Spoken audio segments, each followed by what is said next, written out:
Hey everyone, and welcome back. Today I have a very special guest joining us, the one and only HunterOnHive. We've both been diving deep into solo leveling Arise, and I'm excited to chat with him about his experiences and insights. So let's get started. So, HunterOnHive, thanks for joining me today. For those who might not be familiar with your channel, could you give us a brief introduction about yourself and your content? Sure, thanks for having me, Natto. I'm HunterOnHive, and on my channel, I focus on gaming content, specifically action RPG games like Solo Leveling Arise. What makes my content unique is my in depth analysis of the gameplay mechanics, character builds, and strategic guides, all delivered in a mix of Hindi and English.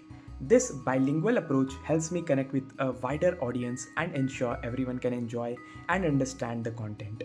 I also interact heavily with my community through live streams and Q&A sessions to ensure everyone gets the most out of their gaming experience. If you are into action RPGs and want to level up your game, my channel is the place to be. Amazing, thanks for introducing yourself, that all sounds awesome. So, how did you first get into solo leveling Arise? What drew you to the game? Okay, Natho, so I'll be honest, I've been a huge fan of the solo leveling manhwa for a long time and have been following it religiously. When I saw the trailer for Solo Leveling Arise, I was incredibly excited and couldn't wait for its release. I've been following all the pages and official websites ever since. The combination of a story I love and the action RPG genre which I'm passionate about was irresistible. The game's impressive graphics, engaging gameplay, and the chance to experience the manhwa's world interactively as Sung Jin-woo were big draws for me. Creating content for Solo Leveling Arise was a natural step, as I wanted to share my excitement and help others enjoy the game as much as I do. Very nice. I've actually never read the manhwa myself, but I was also drawn in as soon as I saw the first game trailer. I can only imagine how that hit for someone who is also a fan of the manhwa beforehand. Now, solo leveling has a lot of exciting characters and gameplay mechanics. Who's your favorite character to play? So it's quite obvious my favorite character to play would be Sung Jin-woo. His abilities as a Shadow Monarch are incredibly versatile and powerful. I love summoning shadows to aid in battle, which allows for strategic gameplay and overwhelming the enemies with sheer numbers. That's Sung Jinwoo, right? So beyond that, Jinwoo can wield multiple weapons and artifacts, each with unique skills with their runes and playstyle that adds layer of depth to his combat style. The thrill of unlocking new abilities, finding powerful artifacts, and a combination of blessing stones make playing as Sung Jin-woo a constantly evolving and exciting experience. His transformation from a weak hunter to the most powerful player is also incredibly satisfying, and the game does a fantastic job of capturing that progression in my opinion. So yeah, that's my answer. For sure, I definitely agree with you on that. The game does a fantastic job with Sung Jinwoo's progression, and the diversity of builds we can choose from is something you just don't see in mobile games, let alone in gacha games. So, we all know solo leveling has some intense battles and challenging dungeons. What's the toughest challenge you've had to face in the game so far? Okay, so the toughest challenge I've faced so far is definitely, without a doubt, the workshop of Brilliant Light in normal mode. Specifically, the fight against Vulcan as Sung Jin-woo.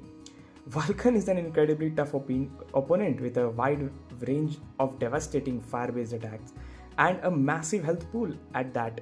The battle requires precise timing and quick reflexes to dodge his attacks while also managing your own offense. So I approached it by carefully studying his attack patterns, optimizing my gears and artifacts with the best water type artifacts and weapons, and choosing a skill set that maximized my damage output while providing me mobility. With hunters as mailing to aid in the final stretch where he gets that shield. So this fight was incredibly intense and took me several attempts to master, but the satisfaction of finally defeating Vulcan was unmatched. Workshop of Brilliant Light is definitely very hard content, but as you say, once you get the hang of it and are able to get those consistent clears, it's very rewarding and satisfying. Moving on, can you give us an example on how the solo leveling community has influenced your gameplay or content? Okay, Nato, so as you might also share this opinion with me, the community constantly provides valuable feedback, helping me refine my content and improve my strategies. The viewer requests inspire many of my videos, keeping my content fresh and engaging, not to mention hosting community events and esports tournament like Hunter Games, which help the community to master the Igris boss battle. There is also the community feedback that motivates me to improve my skills and stay updated with the game mechanics. And the supportive community around my channel drives me to create more interactive and enjoyable content. Overall, the community's involvement has shaped my channel's direction and enhanced my content creation experience by a long stretch. I feel the same way, and for me, it's refreshing to have such an engaged and dedicated community around a mobile gacha game. I find everyone is enthusiastic and genuinely interested in learning and seeing more about the game. This isn't always the case, of course, with games like this. So, with all the updates and content headed our way, what are you looking forward to most in the future of Solo Leveling Arise? Absolutely. With all the updates and new content, I'm really excited about a few things in the future of Solo Leveling Arise. I'm especially looking forward to deeper guild integration and more co-op play options, which will enhance the social aspect of the game by allowing players to strategize and complete challenges together and the boss battle. The introduction of new characters always bring fresh gameplay mechanics and strategies, and I'm eager to see how these will shake up the current meta. Upcoming events are also a highlight, providing unique rewards and challenges that keep the game exciting and engaging. Lastly, the possibility of player versus player in the future is thrilling, as competing against other players would add a whole new layer of excitement and depth to the game. These upcoming features promise to make Solo Leveling Arise even more dynamic and engaging, and I can't wait to experience them. I completely agree, and for myself, I'm looking forward to guilds and guild content the most. Since I've announced my own community guilds, the interest and engagement has been incredible. There's so much hype around, which is really exciting. Now, as content creators, we often face challenges and accomplish milestones. Can you share a memorable moment or achievement from your content creation journey? So, as a content creator, we are also constantly evolving as Sungjin Woo. So, one of the most remarkable and memorable moments in my journey as a content creator happened recently when my channel saw massive growth as I started covering Solo Leveling Arise content. I've been on YouTube for the last 6 years covering other games, but the surge in subscribers and engagement during this period was unlike anything I've ever experienced. It was incredibly rewarding to see my hard work finally pay off and to connect with so many new viewers who share my passion for the game. This milestone has been a significant motivator and a highlight of my content creation journey, and I would never forget it and always cherish it. Amazing, and congratulations on your recent channel growth. Now, we've all seen some amazing moments when playing the game. Can you share one of your favorite in-game moments that you wish you had recorded? Okay, so there have been multiple incredible moments in the game, and I've been fortunate enough to record most of them, as I'm always recording when I play the game. However, one moment I wish I had recorded was when I finally beat floor 28 of the Battlefield of Trials on my free-to-play account on its first week of playing. About a month ago from now, after attempting it endlessly, the feeling of triumph was immense, and I would have loved to capture the moment to share with my viewers, and I missed it. So yeah, that's the one. It's a shame that you missed that moment, but sounds like you managed to capture most of everything else, which is great. What are your plans for your channel? Any upcoming projects or goals that you can share with us? Yeah, we have some great things in store. So looking ahead, I have some exciting plans for my channel. I'm working on a series of in-depth guides for Solo Leveling Arise, focusing on advanced strategies and character builds to help players optimize their gameplay. Additionally, I plan to host more live streams and community events to foster a stronger connections with my audience. One of my main goals is to reach 50,000 subscribers by the end of the year, and I'm also exploring collaborations with other content creators to bring fresh perspectives and content to the channel.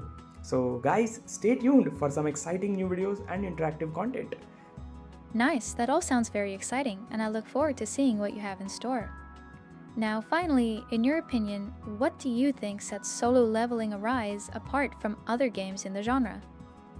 So, what sets Solo Leveling apart from other games in this genre, in my opinion, are several unique features and gameplay mechanics. So, firstly, the game's story is incredibly compelling with rich lore and character development that keeps players deeply engaged.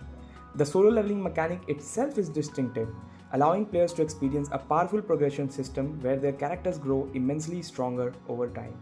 One thing that truly sets solo leveling apart in my opinion would be the growth system in itself, with so many different mechanics combining in itself to make Sung Jin Woo, our protagonist, stronger, like skills, runes, weapons, artifacts, blessing stones, point system, gems, and many more.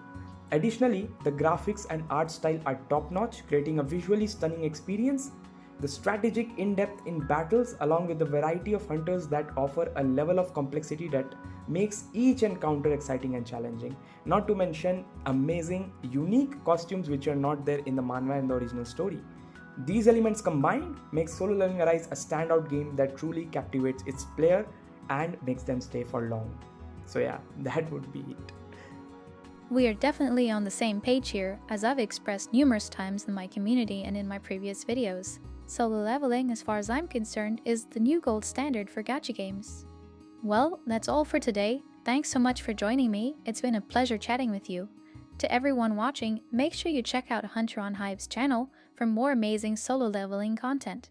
Don't forget to like, subscribe, and hit that notification bell for more updates from both of us. Until next time, happy gaming!